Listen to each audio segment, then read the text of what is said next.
In Imperial, Mary Pratt explores the theme of how travel writing visualized and shaped relations between the European metropole and the non-European periphery, offering an ambitious work that intertwines textual analysis from cultural studies with the historical context of European imperialism. Pratt's approach involves using historical context to break down simplistic binary oppositions, such as metropole versus periphery, masculine versus feminine, and white versus non-white, aiming to establish a more nuanced interplay between them. She employs the term transculturation from ethnography to describe the selective borrowings by one culture from another, framing it as a reciprocal but unequal exchange. According to Pratt, Europe defines America, is redefined by America, and Americanists reshape their identities in the light of Europe's imperial vision. Imperialize, as depicted in the text, encompass both masculine and feminine perspectives, with male and female travelers offering differing rather than antithetical perceptions of subjugated lands and peoples. The book, presented as a series of essays on selected themes and travelers, begins by examining science and sentiment in the period 1750 to 1800. The naturalist's scientific endeavors, based on Linnaeus's system, are portrayed as a conquest veiled in the guise of passive but androcentric observation, reflecting the bureaucratic imperatives of a bourgeois order profiting from colonialism.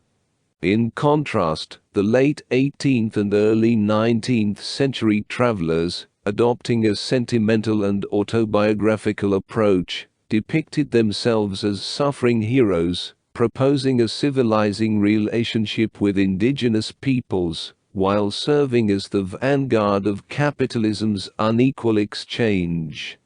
The second part delves into the reinvention of America, 1800 to 1850, beginning with Alexander von Humboldt's influential travels.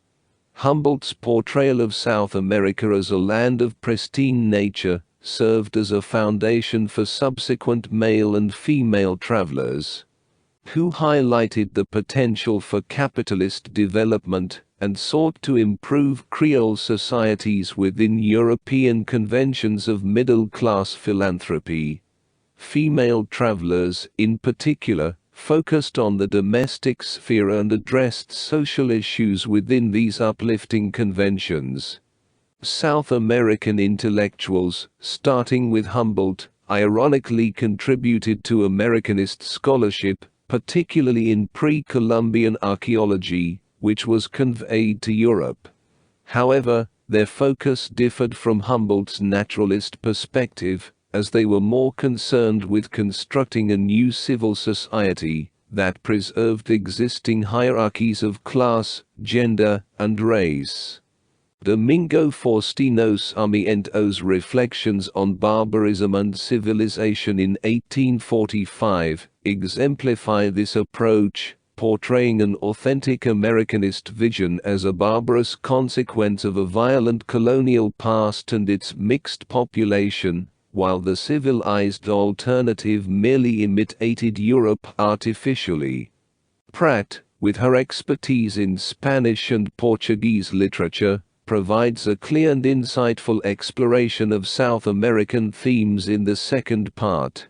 This section draws intriguing parallels with African travel accounts.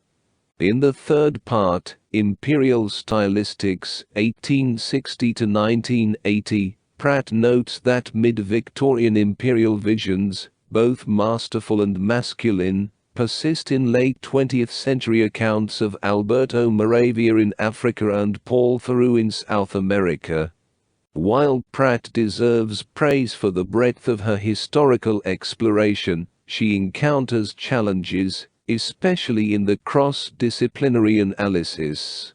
Delving into the deeper meaning of travelers' language, she appropriately considers gender, but sometimes simplifies the psychological aspects of her subjects. Rather than recognizing masculine and feminine attributes as historically informed categories subject to change, they are treated as fixed psychological realities. This approach, she argues, mirrors the reduction of foreign lands and peoples to sexual objects in travel writing. The psychologism in some analyses perpetuates this practice, underscoring the enduring cultural baggage of sexism and racism. Pratt acknowledges the difficulty of finding an analytical language that liberates rather than perpetuates these burdens. From a historian's standpoint, the incorporation of the historical context of capitalism in Pratt's work may pose challenges, not due to the Marxist framework, but because of its static treatment. The bourgeois order is presented as fully formed from the outset, influencing the natural histories of the 18th century. A capitalist vanguard emerges in the early 19th century, and subsequently, capitalism, portrayed in undifferentiated forms from the late 19th to the late 20th century, shapes the imperial perceptions of travelers. For instance, Mungo Park's vision of reciprocal exchange with West Africans is linked to Marx's ideas of unequal exchange, rather than the contemporaneous perspectives of Adam Smith and classical political economists. Additionally, the role of Africans in shaping Park's notions of exchange is overlooked as a neglected instance of transculturation. A more compelling case for reciprocity disguising the unequal exchange of capitalism is presented with Mary Kingsley. Pratt acknowledges Kingsley's cultural relativism, influenced in part by her gender, which contributed to a more sympathetic view of African culture. Although recent feminist scholarship characterizes Kingsley as both pro-imperialist and anti-colonialist, Pratt argues that her associates, the Liverpool traders, sought to solidify conditions of unequal exchange in West Africa, and Kingsley, along with E.D. Morrell and others, discredited early African nationalists. Unfortunately, Imperialize does not consider African writers in its exploration of transculturation. While these concerns may seem like minor points of historical detail, imprecision can lead to confusion.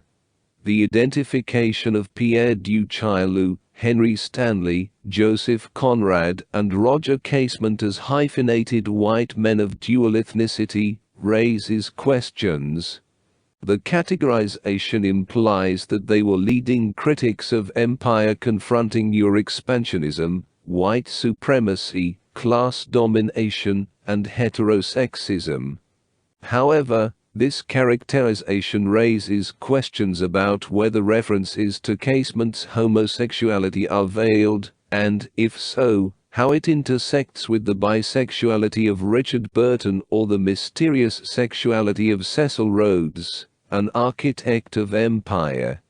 Both advocates and critics of empire, Pratt contends, come in various forms, such as white, hyphenated white, male, female, heterosexual, homosexual, aristocratic, bourgeois, proletarian, brown, and black. Their choices as human agents were shaped by their historical context and made in light of their self-interest and ideological inclinations.